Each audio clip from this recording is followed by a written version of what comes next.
নমস্কার, রিপাবলিক বাংলায় আপনাদের স্বাগত। আমি ময়ূক রঞ্জন ঘোষ, আর এই মুহূর্তে আমার সঙ্গে রয়েছেন ভারতবর্ষের প্রাক্তন বিদেশ সচিব, G20 ভারতবর্ষের কোঅর্ডিনেটর 2023 সালের, এবং তার পাশাপাশি দার্জিলিং পশ্চিমবঙ্গের সন্তান হর্ষবর্ধন শ্রিংলা। হর্ষজি, বহুত বহুত স্বাগত। আপনি অনেক অনেক ধন্যবাদ রিপাবলিক বাংলায় আসার জন্য। প্রথমত বলুন, আপনি কি করছেন দার্জিলিংয়ে? What's next? সবাই জানতে চাইছে যে what are you up to this days in Darjeeling. মানে দার্জিলিংয়ে কি আপনি কোনো রাস্কিন বন্ডের মতন কোনো ফিকশন নভেল হেলেন লিখছেন, কোনো ক্যাফে খুলেছেন? How are you spending your time there? অনেক অনেক ধন্যবাদ ময়ূকজি। আমি আমার এলাকায় দার্জিলিং শিলিগুড়িয়ে অনেক ঘুরে ফিরেছি।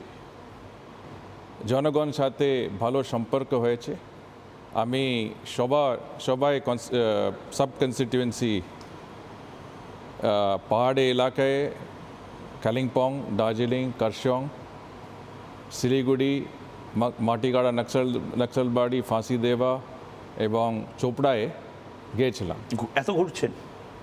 অনেক। আপনারা জানেন যে আমি দার্জিলিং ওয়েলফেয়ার সোসাইটি প্রেসিডেন্ট আছি। এই মাধ্যমে আমরা সোশ্যাল ওয়ার্ক অনেক করেছি। যুবায়ের জন্যে চাকরি ক্যাম্প করেছে, দিব্যাঙ্গের জন্যে হুইল চেয়ার বিতরণ করেছেন, স্কুলের জন্যে, আন্ডার প্রিভিলেজ স্কুলের জন্যে কম্পিউটার বিতরণ করেছেন। একটু অনেক ভালো সম্পর্ক হয়েছে। आप पूरा सोशल ये जो वर्क है उसमें ही आप चले गए?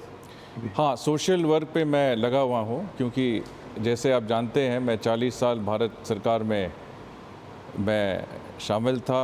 मैं देश की सेवा किया। अभी मेरा यही इरादा है कि मैं अपना एरिया में घर वापस आऊं। हाँ, चला जाके और हमारे लोगों का जो हम कर सकते हैं मैं करना चाहता हूँ। और मेरा यही मतलब दृष्टिकोण है कि वहाँ पे जो चेंज ले आना है, जो परिवर्तन ले आना है, उसके लिए मैं काम करने के लिए तैयार हूँ। और यही मेरा प्रयास भी है कि वहाँ के लिए এটা অনেকে বলছেন যে আপনি এবার রাজনীতিতে আসছেন, তো আপনি দার্জিলিং থেকে এবার রাজনীতিতে আসছেন, এটা কি ঠিক? देखिए, हमारा जो ऑब्जेक्टिव है ये तो हमारे लोगों के लिए जनता के हित में काम करने का है, और जो जनता का भावना है उसी के ऊपर हम चलेंगे। কোন দল, উইচ পার্টি? वो तो दल ही डिसाइड करेंगे अगर होना हो तो। पर हमारी तरफ से ऐसा है कि हम कुछ करना चाहते हैं, और कई माध्यम में इसके लिए। राजनीतिक माध्यम है, जैसे आपने बताया, आर्थिक माध्यम है, सोशल सर्विस का माध्यम है, या तो कॉम्बिनेशन है। पर मेरे ख्याल से ये जो परिवर्तन की ज़रूरत है पहाड़ों में, ये हमें देखना चाहिए, और हमें इसी पे काम करने का भी ज़रूरत है। মিস্টার সিংলা, আপনি যেহেতু একটা বড় সময় বাংলাদেশে কাটিয়েছেন, এবং অনেকেই জানেন যে যখন এনআরসি বিরোধী যে মুভমেন্টগুলো হচ্ছিল সেই সময় বাংলাদেশে প্রাইম মিনিস্টার শেখ হাসিনাকে বোঝানো যে কেন সিএটা হচ্ছে, কেন আমরা ভারতবর্ষ এই জিনিস করছে, একেবারে ধরে ধরে বোঝানোর কাজটা ভারতবর্ষের প্রধানমন্ত্রী নরেন্দ্র মোদী শ্রী হর্ষবর্ধন শ্রিংলাকে দিয়েছিলেন। তো আমাদের বাংলার বহু মানুষ, দার্জিলিংয়ের বহু মানুষ আছেন, উত্তরবঙ্গের বহু মানুষ আছেন, তাদের যদি একটু বোঝান যে কেন সিএএটা, মানে why is it necessary actually? तो अगर आप देखें तो ये आज का मुद्दा नहीं है, ये पहले से ही था। क्योंकि पार्टीशन के समय में हिंदू संप्रदाय हमारे पड़ोसी देशों में काफ़ी बड़े आबादी में, बड़े जनसंख्या में थे। একটু মাঝখানে বাংলাও যদি বলেন। हाँ, কিছু আমি বলবো। তো এই নম্বরে অনেক রিডিউস হয়ে গেছে। तो रिड्यूस, अगर ये हिंदुओं का जनसंख्या कम होते जा रहे हैं ये पड़ोसी देश में, तो वो कहाँ जाएंगे? तो भारत ही आएंगे। और भारत में हमें कुछ तो व्यवस्था करना चाहिए इन लोगों को, जो कि তো অনেকে বলছেন why not persecuted Ahmadiyyas, why not মানে একটা কমিউনিটিকে বাদ দিয়ে সবাইকে নিয়ে আসার। देखिए, सभी कम्युनिटी के दुनिया में बहुत से कम्युनिटीज़ हैं, पर जो फोकस है हमारा, जो मेन जो कम्युनिटीज़ हैं, जो मेन मुद्दा था, पार्टीशन में 2 या 3 देश बने थे, 3 देश बने थे या 2 देश बने थे, पर 2 हिस्सा थे, एक का पाकिस्तान बांग्लादेश था। तो उसमें काफ़ी मतलब उसमें हिंदुओं और मुसलमान के मतलब क्या करते हैं, कह सकते हैं सेपरेट करने के लिए ये 2 देश क्रिएट किए थे, सेपरेट होमलैंड ये मुस्लिम्स के लिए।